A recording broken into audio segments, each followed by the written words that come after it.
Assalamualaikum warahmatullahi wabarakatuh dan selamat malam, salam sejahtera dari Jalan Taman Bunga 4 Kota Gorontalo, lantai 3, studio podcast Ruang Aspirasi Gorontalo, fokus dan berimbang. Bagi itu membahas persoalan hukum, budaya, ekonomi, sosial, ekonomi. Dan di malam hari ini di studio podcast kami Ruang Aspirasi Gorontalo Ruwasko, kami ada kedatangan dua tamu pejabat penting yang ada di Kota Gorontalo. Yang pertama adalah Bapak Jamroni Agus, Kepala Dinas Pariwisata dan Kepemudaan Olahraga Kota Gorontalo. Selamat malam Pak. Selamat malam. Sehat Pak? Alhamdulillah. Sehat ini ada dua Pak, jasmani dan rohani Pak. Dua-duanya harus baik. sehat. Kemudian tamu kami yang kedua adalah ini teman kami ya, yang selalu berdiskusi. Namun beliau mengutamakan tugas beliau sebagai seorang Kepala Badan Keuangan Kota Gorontalo. Selamat malam Bapak Nuryanto. Selamat malam Pak Dino. Ya. Salam sehat semua. Oh baik. Ini kalau lebih seru, saya panggil Abang atau saya panggil Pak Kades ini, supaya seru diskusi kita ini. Ya, Abang saja. Abang saja. Ya, boleh. Baik Pak Bang Jamroni dan Bang Nuryanto. Ya. Di malam hari ini kita tentu insya Allah dalam keadaan sehat lahir dan batin, jasmani dan rohani. Dan malam hari ini selama 30 menit dari Ruang Aspirasi Gorontalo dalam satu tema peranan pajak dan retribusi daerah dalam pembangunan dan kemajuan daerah. Tentu dua OPD ini harus sinkronisasi berjalan antara tata kelola pengelolaan keuangan daerah, dalam hari ini Kepala Badan Keuangan, kemudian ada namanya juga retribusi. Sesuai dengan tema kita, peran pajak dan retribusi daerah dalam pembangunan dan kemajuan daerah. Ini saya mulai dulu ke Bang Nuryanto ini. Tentu persoalan pengelolaan keuangan, beliau adalah bidangnya. Ini udah lama Pak jadi Kepala Badan di Keuangan Pak? Alhamdulillah hampir 3 tahun. Hampir 3 tahun, baik Pak. Baik, untuk Pak Nuryanto tentu kita lebih tahu apa sebenarnya fungsi dan manfaat pajak untuk daerah dan untuk masyarakat. Silakan Pak Kabat. Baik, terima kasih Pak Deno. Baik. Jadi kita belum bicara fungsi dulu. Jadi Iya. saya ingin bicara apa dasarnya dari pajak daerah tersebut. Baik. Jadi dulu kita mengenal namanya Undang-Undang 28 tahun Iya. 2009 tentang pajak daerah dan retribusi daerah. Ya. Sekarang sudah ada undang-undang yang baru, yaitu Undang-Undang Hubungan Keuangan Pemerintah Daerah dan Pemerintah Pusat. Ya. Ini dari Undang-Undang 28 tahun 2001 ya? Itu diganti ya? dengan Undang-Undang HKPD. Iya. Nah, undang-undang ini pada dasarnya untuk meningkatkan local taxing power Iya. dengan tetap menjaga kemudahan berusaha di daerah. Iya. Jadi diupayakan bahwa undang-undang ini bisa memberikan kemandirian daerah di dalam pembiayaan pembangunan. Iya. Nah, salah satu yang sangat menarik di dalam undang-undang ini yaitu menurunkan administration and compliance cost, di mana restrukturisasi jenis pajak, kemudian juga yang berbasis terkait dengan hal-hal yang bisa kita sebut sektor-sektor tertentu yang Iya. dikenakan pajak, Iya. misalnya tentang pajak hotel, kemudian hiburan, parkir, Iya. penerangan jalan, Iya. sarang burung walet. Iya. Kemudian juga ada hal khusus sebetulnya yang diatur di Undang-Undang HKPD, Iya. yaitu terkait dengan adanya rasionalisasi retribusi dari 32 jenis layanan menjadi 18 jenis layanan dalam 3 jenis retribusi. Iya. Itu yang diatur dalam Undang-Undang HKPD. Iya. Saya kira kita beranjak dari situ, maka nanti kita akan bicarakan apa sih sebetulnya fungsi pajak daerah di dalam. Kalau kemarin Pak Kadis di salah satu hotel, saya sempat membaca di salah satu media tentang peraturan daerah sarang burung walet ya. Ya. Oh, Jadi silakan. saat ini pemerintah Kota Gorontalo Iya. sedang sudah menyusun Iya. rancangan Perda Pajak dan Retribusi Daerah berdasarkan Undang-Undang HKPD ini. Iya. Salah satunya ada Ranperda yang dimana di dalamnya ada pajak sarang burung walet. Sarang burung walet. Iya. Nah, ini merupakan pajak yang sebetulnya berpotensi besar ya. Iya. namun saat ini masih belum maksimal di dalam penerimaannya seperti Iya, Kota Gorontalo udah banyak 200-an, iya. 200-an ya, rumah sarang banyak ya. Ya, silakan Pak Kaban. Ya. Jadi kalau kita melihat Undang-Undang HKPD ini, pada dasarnya pajak daerah itu mempunyai 4 fungsi ya. Iya. Pertama fungsi anggaran, di mana pajak itu sebagai sumber pemasukan keuangan bagi daerah untuk pembiayaan pembangunan. Iya. Itu yang tadi bicara tentang fungsi iya. pembangunan. Oke. Kemudian fungsi regulasi, Iya. di mana pajak digunakan untuk mengatur kebijakan Iya. dan dalam hal sosial dan ekonomi tadi. Iya. Kemudian yang ketiga fungsi pemerataan. Nah, fungsi ini di mana pajak dapat menyesuaikan dan menyeimbangkan pembagian pendapatan dan kesejahteraan masyarakat. Iya.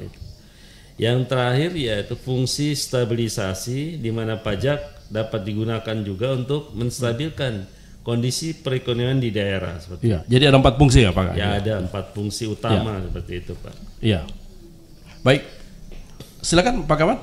Nah, sekarang yang menjadi pertanyaan berikutnya adalah kenapa sih masyarakat harus membayar pajak? Ini penting, ini penting. Ya. Karena kalau tidak disampaikan Pak Kadis, ini pemahaman ini beda-beda Pak Kadis. Ya. Sehingga kita lakukan diskusi seperti ini, ya kan, memberikan edukasi pemahaman terhadap masyarakat, ya kan. Ya. Silakan. Jadi masyarakat juga sebagai warga negara Indonesia yang ada di daerah juga harus mengenal kenapa dia harus membayar pajak. Ya. Pajak ini kan ada pajak pusat, ada pajak daerah. Pajak daerah, Nah, pajak provinsi, pajak kota. Ya. Dalam konteks ini adalah pajak daerah yang di Kota Gorontalo. Oke. Ya. Nah, pajak kan merupakan salah satu sumber penerimaan daerah yang dikumpulkan melalui kas daerah. Ya. Yang jika wajib pajak taat bayar pajak itu, maka manfaatnya bisa dirasakan oleh masyarakat itu sendiri. Iya. Melalui penyediaan fasilitas pendidikan, fasilitas kesehatan yang memadai ya, kemudian transportasi publik, dan juga hal-hal lainnya yang menurut saya banyak yang bisa dibiayai dari penerimaan pajak tersebut. Jadi istilahnya pajak itu dari rakyat dan untuk rakyat seperti itu. Jadi kenapa mereka harus bayar pajak? Nah, pajak sendiri itu harus yang bersifat wajib. Wajib dan memaksa, dan setiap warga itu bisa dikenakan harus membayar pajak kalau objek pajaknya memenuhi syarat untuk dikenakan pajak seperti itu. Ya, baik. Ya. Ini sedikit saya bergeser ke Pak Kadis Pariwisata. Tentu ini ada sinkronisasinya dengan apa yang disampaikan oleh Pak Kaban Keuangan ini. Sudah apa yang dilakukan oleh Pak Kadis Pariwisata? Kalau tidak salah barusan dilantik ya Pak? Ya, baru 2 minggu. Tapi pengalaman di dalam persoalan mengenai retribusi? Ya, sudah. Oh, silakan Pak Kadis. Baik. Jadi tadi sebenarnya belum lengkap penjelasan. Ya. Ini Karena kita santai aja Pak Kadis. Ini tadi kan awal kita Pak Kadis. Pak Kaban Keuangan tadi masih menjelaskan terkait pajak. Ya. Nah, mungkin kalau saran saya barangkali dilanjutkan dulu penjelasan tapi Pak kalau Kaban. Pajak ini nggak bisa jalan kalau nggak ada retribusi. Beda ruangan ini. Nah, kalau retribusi itu terkait pelayanan yang disiapkan oleh pemerintah. Oke. Nah, kalau di kami Dinas Pariwisata Kepemudaan dan Olahraga, kami memungut yang namanya retribusi jasa usaha. Retribusi jasa usaha. Ya, retribusi jasa usaha itu ada beberapa item, ada beberapa macam retribusi di situ. Nah, kalau di Dinas Disparpora itu yang kami pungut adalah retribusi tempat rekreasi dan olahraga. Ini adalah merupakan aset-aset yang dikelola oleh Dinas Pariwisata Kepemudaan dan Olahraga yang dimanfaatkan untuk kepentingan publik. Jadi kalau di kami itu aset yang dikenakan retribusi itu antara lain retribusi masuk kolam renang Lahilote. Oke. Kemudian retribusi masuk lintasan lari di Stadion Merdeka. Ya. Nah, kemudian retribusi masuk di Benteng Otanaha. Jadi ada 3 objek yang kami kenakan retribusi dan ini sudah ditetapkan melalui salah satu ada 3 tadi disampaikan, ada salah satu wisata Tamendao itu belum masuk Pak ya? Kalau Tamendao itu dikelola oleh masyarakat, bukan milik pemerintah. Oh iya. Sehingga yang dikenakan di situ adalah pajak untuk rumah makan dan restoran. Tidak masuk ke retribusi. Iya. Nah, dari 3 objek ini sudah ditetapkan tarifnya melalui Perda nomor 6 tahun 2020 yang saat ini sedang dalam pengusulan untuk perbaikan atau perubahan ya. Ya. Ada beberapa perda khusus untuk retribusi. Ya. Makanya harus sinkronisasi ini ya. Oke, saya kembalikan dulu ke Pak Kaban-Kawan. Ya, tadinya Pak Kadis belum lengkap ini. Rupanya Pak Kadis juga ini inginnya harus lengkap dulu baru jawab 1 kali. Iya. Oke Pak Kawan. Ya, jadi di Undang-Undang HKPD juga kan diatur tentang retribusi ya. Retribusi daerah. Nah, retribusi ini agak sedikit beda dengan pajak. Tadi saya sampaikan pajak itu bersifat wajib dan mengikat serta memaksa ya. Tetapi retribusi daerah itu dia harus diiringi dengan pelayanan. Contoh tadi misalnya untuk persampahan. Maka harus ada pelayanan sampahan, maka dinas yang mengelola persampahan tersebut bisa memungut retribusi daerah. Nah, tujuannya ini juga retribusi daerah adalah untuk perbaikan sarana-sarana yang ada ya. Misalnya tadi untuk persampahan ya tentu untuk di bidang kesehatan misalnya sarana perbaikan di kesehatan, kemudian juga untuk lingkungan dan sebagainya seperti itu, Pak. Ini yang diamanatkan di undang-undang. Nah, jenis retribusinya banyak sekali, Pak. Itu nanti akan kita coba elaborasi lagi di diskusi berikutnya. Ya, baik. Sebelum ke Pak Kadis Pariwisata, ada capaian target di tahun 2022 ya? 22. Ini kalau tidak salah Pak tidak tercapai dari 85,59% ya Pak. Gimana itu Pak Kaban? Ya. Memang selalu kita menargetkan dengan berdasarkan data potensi ya. Tetapi ada kondisi tertentu yang dimana kita tidak bisa menduga bahwa itu tidak bisa mempengaruhi penerimaan pajak kita. Nah, hal-hal yang mempengaruhi itu satunya misalnya kondisi data ya, data yang tidak valid. Ternyata data potensi yang kita gunakan untuk memasang target di lapangan ada juga yang tidak valid. Misalnya wajib pajaknya sudah tidak ada. Kemudian ini tantangan ya Pak Kabar. Salah satu penyebabnya itu kenapa tidak tercapai target. 286 miliar kalau salah. Kemudian juga terkait masalah SDM itu juga yang kurang kompeten ya. Nah, terus terang saja khususnya di kami di bidang pendapatan itu sangat terbatas sekali untuk terkait dengan aparatur yang menangani bidang perpajakan. Begitu juga di retribusi daerah, di OPD termasuk ini Dinas Pariwisata kekurangan sekali aparatur yang mempunyai kompetensi dalam pengelolaan retribusi daerah. Kemudian yang ketiga ada sarana dan prasarana belum memadai. Terus terang saja dengan keterbatasan sarana ini baik di bidang pendapatan dan juga di OPD pengelolaan retribusi itu juga berpengaruh kan Pak. Nah yang keempat pelayanan juga masih di bawah standar. Artinya kalau retribusi itu kan bicara juga tentang apa sih pelayanan yang akan diberikan pada masyarakat. Nah kenyataannya juga di lapangan masih banyak juga masyarakat membayar retribusi, tetapi pelayanan yang diberikan oleh dinas tidak maksimal atau belum memenuhi standar yang diinginkan oleh masyarakat.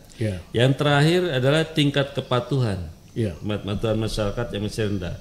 Inilah yang kita didorong ya ke depan melalui media-media bahwa masyarakat harus mengerti juga tentang pajak dan retribusi daerah. Kenapa mereka membayar pajak dan retribusi daerah? Untuk apa pajak dan retribusi daerah? Nah, kalau mereka sudah sadar, tentu mereka akan berpartisipasi dalam pembangunan dalam bentuk pembayaran pajak dan juga pembayaran retribusi daerah. Inilah yang menyebabkan tadi target tidak tercapai. Salah satunya itu. Tingkat kepatuhan ya Pak Kadis ya. Tingkat kesadaran masyarakat membayar pajak dan retribusi daerah. Saya rasa sudah mulai lengkap sedikit ini. Mungkin Pak Kadis sudah bisa menanggapi apa yang disampaikan oleh Pak Kaban. Kita seakan-akan berdiskusi nih Pak Kadis. Silakan Pak Kadis. Jadi saya tertarik untuk menindaklanjuti atau menambahkan yang disampaikan oleh Pak Kaban terkait kepatuhan. Soal kepatuhan ini sebenarnya harus kepatuhan di dua sisi. Kalau di pihak kami ya, kepatuhan di dua sisi. Yang sisi pertama adalah kepatuhan dari pemungut retribusi untuk benar-benar melakukan pemungutan sesuai dengan kondisi real. Kepatuhan yang kedua adalah kepatuhan di sisi masyarakat yang menikmati layanan. Terkadang ada hal-hal yang mungkin menurut masyarakat sepele. Oh, ini cuma 2.000, 3.000, tidak perlu ambil karcis. Ya, misalnya parkir atau masuk ke lintasan lari itu kan cuma Rp3.000. Betul. Terkadang masyarakat membayar cuma membayar saja, karcisnya tidak diminta. Nah, kalau karcis ini tidak Pak Adis Jamron ini bicara fakta ini.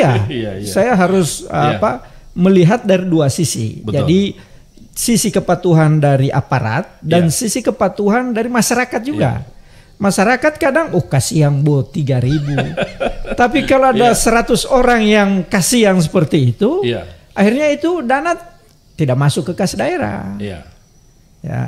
Hanya dinikmati oleh orang per orang. Nah, ini yang harus kita benahi ke depan. Nah, salah satu langkah kita untuk membenahi hal itu adalah mengurangi transaksi secara tunai. Jadi kita sekarang lebih memprioritaskan layanan untuk pembayaran secara non tunai menggunakan kris. Atau menggunakan dompet digital. Kris ini yang penting. Karena kalau pembayaran menggunakan kris atau dompet digital, itu berarti mengurangi potensi kecurangan, mengurangi sentuhan uang, perjalanan uang itu menuju ke kas daerah. Kalau cash itu perjalanan duit itu kan dari masyarakat penerima layanan kepada kolektor atau pemungut di loket, dari loket store ke bendahara penerima, dari bendahara penerima baru store ke kas daerah. Nah, jadi ada yang namanya rantai seperti itu, siklus, itu ada kemungkinan potensi loss di jalan. Langkah apa yang dilakukan sehingga masyarakat bisa paham dengan penggunaan kris? Ya, kita sekarang sudah memasuki tahapan sosialisasi secara intensif mulai 1 November. Dan kami bekerja sama dengan Badan Keuangan untuk mensosialisasikan di seluruh objek wisata yang kita miliki. Ini wisata udah mulai tanggal 1 November ya, kami minta pendampingan ke Kepala Badan Keuangan dan alhamdulillah Pak Kaban mengutus stafnya yang kompeten untuk bisa sama-sama dengan staf kami mensosialisasikan penggunaan kris. Penggunaan kris, sehingga alhamdulillah kalau kita bandingkan sebelum penggunaan kris pada tanggal 1 November itu dibandingkan dengan sehari sebelumnya itu peningkatan hampir 100%. Peningkatan penerimaan. Jadi saya pikir akan meningkat PAD kalau penggunaan kris. Pasti. Karena ya itu tadi kita memutus rantai yang terlalu panjang dari perjalanan uang ini menjadi lebih singkat. Bahkan ada saja masyarakat mempersoalkan kalau tidak ada karcisnya mereka tidak bayar, ya kan? Kalau itu saya justru lebih suka seperti itu. Karena kalau dia mengambil karcis, berarti uang itu pasti harus disetorkan. Tapi kadang ada karcis yang sudah lama masih digunakan lagi. Karena masyarakat sebelumnya tidak menggunakan kita stop. itu. Pak Kaban gimana itu, Pak Kaban? Ya. Jadi memang kita sedang melaksanakan program digitalisasi di pendapatan asli daerah. Iya. Di pajak daerah sebetulnya kami sudah lama, sudah 2-3 tahun ini digitalisasi pembayarannya melalui QRIS ya. QRIS dan QRIS ya. Dan itu sudah jalan cukup bagus. Di pembayaran pajak bumi dan bangunan misalnya, kemudian juga di pajak restoran dan sebagainya, itu sudah digitalisasi semua. Bahkan kami sudah menciptakan aplikasi eBilu kalau di pajak.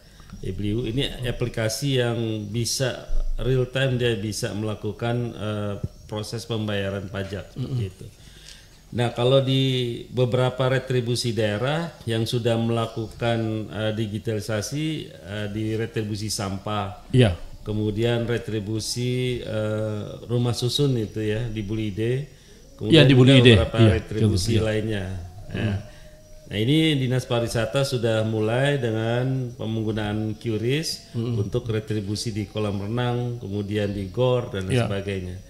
Itu memang mengurangi adanya fraud ya atau kecurangan dari petugas ataupun masyarakat itu. Karena dengan non tunai tersebut otomatis semua transaksi akan langsung ke kas daerah.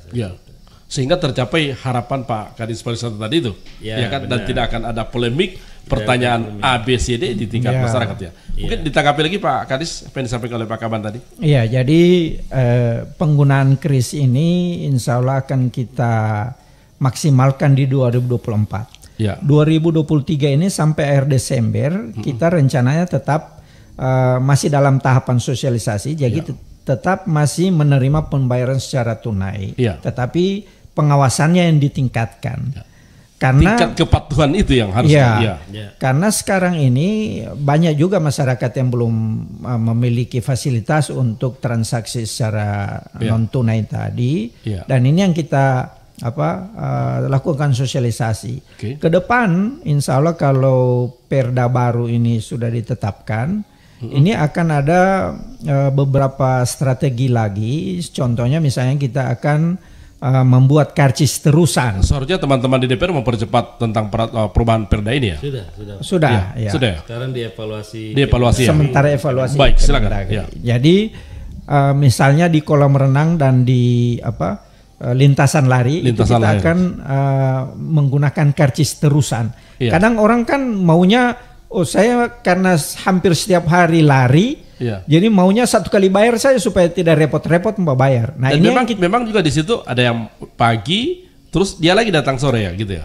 Tidak, untuk masalah pembayaran mereka tidak mau repot, karena ada juga orang yang lari tidak bawa HP lagi. Betul. Ya, karena sudah pakai celana pendek. Nah, ini jadi mereka meminta supaya kita menyiapkan karcis terusan. Baik. Untuk bulanan maupun tahunan. Nah, kalau dengan model seperti itu kita akomodir, insya Allah ini bisa meningkatkan realisasi untuk retribusi. Oke, baik. Pak Kaban, mungkin kalau sistemnya harapan Pak Kaban untuk ke depan? Harapan saya adalah masyarakat memang perlu diedukasi terus di dalam mereka sadar untuk membayar pajak. Artinya pemerintah tentunya berharap partisipasi seluruh masyarakat Kota Gorontalo di dalam membayar pajak daerah dan juga retribusi daerah yang nantinya juga akan dikembalikan kepada masyarakat dalam bentuk pembangunan dan juga kesejahteraan mereka sendiri. Ya, dari rakyat untuk rakyat. Oke, Pak Kadis Pariwisata. Jadi saya kira saya mengulangi yang awal tadi bahwa tingkat kepatuhan itu harus ditingkatkan. Baik dari sisi pemerintah dalam hal ini aparat yang menjadi pemungut di lapangan maupun dari masyarakat. Jangan karena nilainya kecil itu diabaikan, padahal itu menjadi hak daerah untuk digunakan kembali memperbaiki atau memelihara fasilitas-fasilitas yang ada. Baik. Dua Kadis, Kaban Keuangan dan Kadis Pariwisata, kita akan lanjut pada podcast kedua, target dan strategi Kaban Keuangan Pak Nuryanto, kemudian target strategi Kadis Pariwisata dalam menata retribusi dan pajak daerah Kota Gorontalo. Dari Ruang Aspirasi Gorontalo bersama saya Deno Jarai. Terima kasih. Assalamualaikum warahmatullahi wabarakatuh. Waalaikumsalam warahmatullahi wabarakatuh.